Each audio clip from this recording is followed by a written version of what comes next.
안녕하세요. 오늘은 교회 소식부터 전할게요. 수연이가 지난 주일에 폐렴으로 입원했습니다. 한 일주일쯤 입원할 거라 그랬는데요. 감사하게도 많이 호전되어서 오늘 오후에는 퇴원을 할 수도 있다고 합니다. 우리 미나 자매님, 그 병원에서 쪽잠 주무시면서 일주일을 보내고 계시는데 여러분들 꼭 기도해 주시면 감사하겠습니다. 그리고 지난 주일에 광고 드렸던 것 잊어버리지 않으셨죠?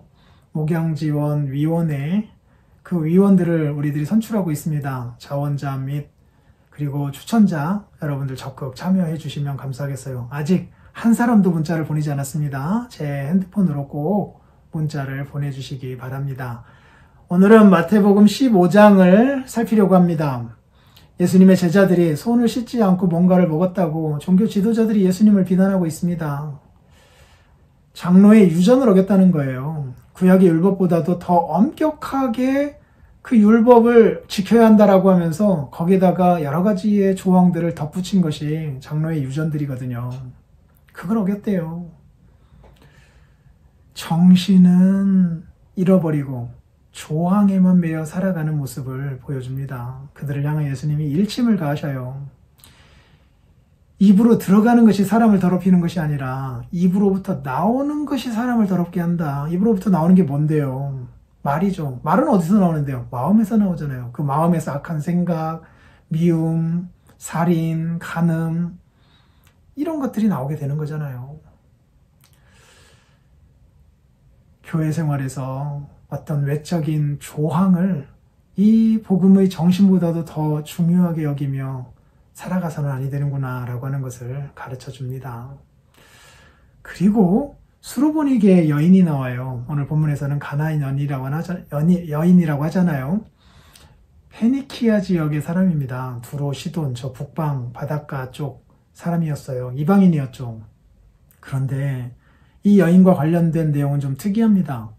이방의 사람이 지금 예수님을 향하여서 주 다윗의 자손이요, 나를 불쌍히 여기소서, 내 딸이 흉악하게 귀신 들렸습니다, 고쳐주세요 라고 합니다. 믿음의 고백으로 예수님께 나오는 거죠. 그런데 예수님이 아무 말씀도 하지 않으셔요.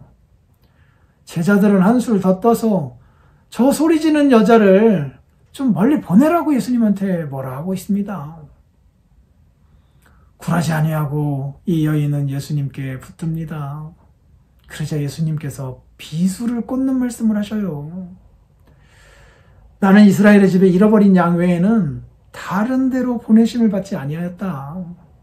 너는 이스라엘 사람이 아니지 않느냐. 나는 이스라엘의 사람들을 구원하기 위해 이 세상에 왔다. 이렇게 말씀하신 거예요. 참 가슴 아픈 대목이죠. 그런데 그 여인은 이 순간에 예수님 앞에 절하면서 자기를 도와달라고 예수님만 붙듭니다. 그랬더니 이번에 예수님이 핵폭탄을 던지셔요. 자녀의 떡을 취하여 개들에게 던지는 것이 마땅하지 아니하다. 너는 개 같은 여자 아니냐. 이방인 아니냐. 이렇게 말씀하시네요. 여러분들이라면 이 상황에서 어떻게 반응하셨겠습니까? 뭐 이런 사람이 다 있나? 뭐 이런 자가 사랑의 하나님인가? 어떻게 이런 자가 하나님의 아들일 수 있는가? 구원은 개뿔. 됐어. 당신은 구원자일 수가 없다라고 하면서 자존심 때문에라도 그 예수님에게로 나아가지 않고 그냥 다른 길 가려고 하지 않았겠어요? 이 여인은 어떻게 반응했나요? 이렇게 반응합니다. 예, 주님, 그 말씀 맞습니다. 그러나 개들도 주인의 상에서 떨어지는 부스러기는 먹지 않습니까? 나 이스라엘 사람은 아니라 하더라도 이방인들에게 떨어지는 부스러기, 그 복음의 부스러기라도 나에게 주십시오.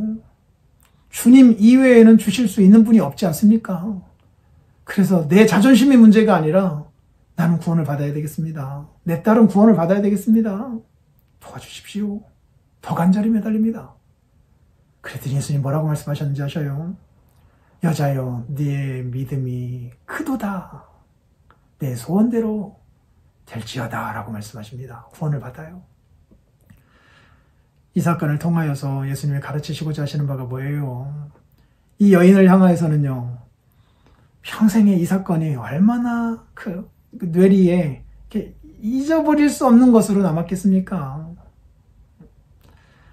정말 주님은 끝까지 붙들 때 끝까지 구원해내시는구나라고 하는 사실을 분명하게 깨닫게 되었겠죠.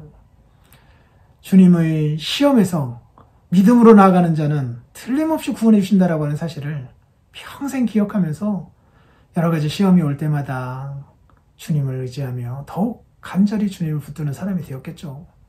이스라엘 사람들에게는요, 이방의 사람들이 이렇게 믿음으로 주께 나와 구원을 받고 있는데 정작 이스라엘 백성들은 저렇게 예수님을 외면하고 살아가고 있으니 우리가 이렇게 살아서는 안 된다라고 하는 사실을 그들이 알 수 있는 계기가 된 거죠. 우리들은요, 살아가다 보면 우리의 생각대로 되지 않는 것이 있잖아요. 그때마다 우리들이 실망할 때도 있고 우리의 자존심 상하는 일들도 있고요. 우리의 생각과 정반대되는 상황이 펼쳐질 때도 있어요. 그렇다 하더라도 구원은 주님에게로부터밖에 없잖아요. 그러니 더욱 주님을 붙들어야 하는 거잖아요. 구원자는 주님이시니까요. 이런 사실을 우리에게 가르쳐주고 있습니다. 마지막으로 칠병이어를 말씀하셔요. 이방의 땅에서 이방인들을 위한 말씀이었죠. 오병이어는요, 이스라엘 사람들을 위한 말씀이었고요. 오병이어에서는 12 바구니를 남겼잖아요. 12사도를 생각나게 해주죠. 칠병이어에서는요, 7 광주리를 남깁니다. 7 교회도 생각나게 합니다. 이런 기적이 반복되고 있음에도 불구하고 그 기적을 베풀어 주실 예수님에 대한 믿음을 끝까지 붙들고 나아가고 있는 사람은 별로 없다라고 하는 것, 씁쓸하게 생각되는 대목입니다. 우리는 그렇게 살지 말자고요. 주님 붙들고 믿고 나아가자고요. 내일 뵙겠습니다.